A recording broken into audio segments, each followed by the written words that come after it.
Hello guys, আসসালামু আলাইকুম। সকালে কেমন আছেন? আশা করি ভালো আছেন। তো বিকালটা আমি একটু ঘুরতে বের হলাম ২ ভাতিজার সাথে। ঘুরতে চলে আসলাম আটিক গ্রাম। তো এখানে এক ভাই আছে চটপটি বানায় অনেক ভালো লাগে। বিশেষ করে একমাত্র মানিকগঞ্জ এরকম চটপটি পাই। আর এই আটিক গ্রামে ভাই এরকম চটপটি বানায়। তো আমরা চলে আসলাম ভাইয়ের দোকানে। এই হলো ভাতিজা, এটাও ভাতিজা। এ হলো ভাইয়ের দোকান মোবারক চটপটি হাউস, লাবলু ভাই। তো আমরা এসে চটপটি অর্ডার দিয়ে ফেললাম ৩টা। তো ভাই এই যে কাঁচামরিচ দিতেছে, পেঁয়াজ দিতেছে, ৩ প্লেটে দিতেছে একসাথে।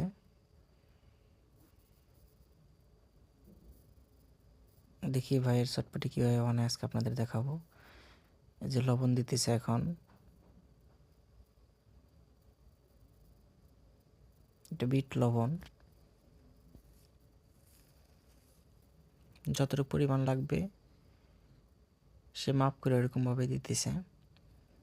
টেস্টি সল্ট দিতেছে এটা।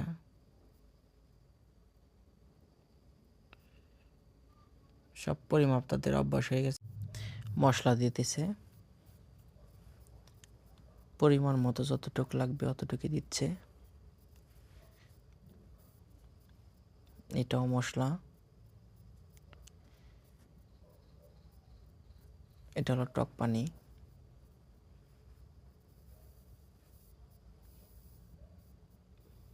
এই যে দেখেন, ডাউলটাই হলো মেন। চটপটির মেন হলো ডাউল। ডাউল যদি আপনার ঘন হয়, জাল হয়, তাহলে চটপটি ভালো হয়। দেখুন ডাউলটা কত ঘন, দেখতে ভালো লাগতেছে। কালারটা অনেক সুন্দর।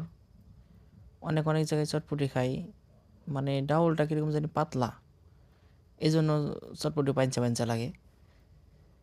দেখুন ডাউলটা কত ঘন। তো চামচ দিয়ে দিচ্ছে এখন।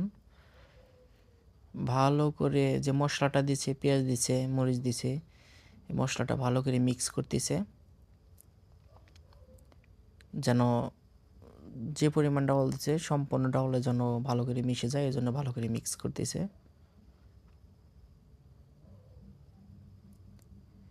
হ্যাঁ, ঘুরে কীভাবে দেখছেন মিক্স করতেছে, অভ্যাস হয়ে গেছে।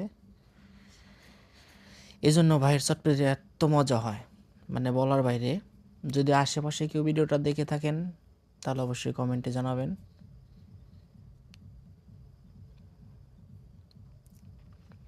সালাদ দিয়ে দিতেছে, সম্ভবত এটা পেঁপের সালাদ, পেঁপে আর গাজর মিক্স করা।